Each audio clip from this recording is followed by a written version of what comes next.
The only thing that we are given that is common to everyone is time.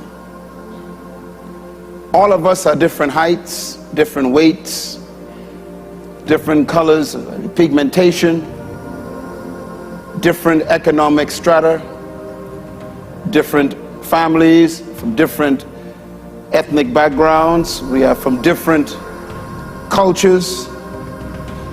But one thing we all have in common, and I'm talking about 7.2 billion people on earth, have the same common commodity, and that's time.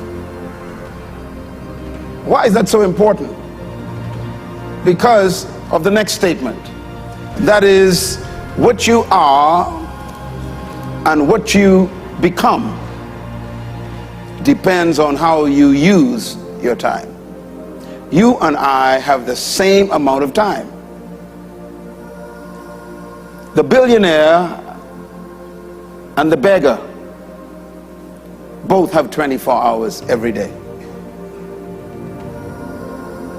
The old and the young, the black and the white, the Indian and the Asian, are all given the same amount of time every day. So really, point number 3 becomes very logical, and that is, time cannot be stopped, but humans can control it. You cannot stop a day. You cannot stop an hour. They have no respect for you. But you can control how it will be used. Which means that even though time is unstoppable, it is controllable.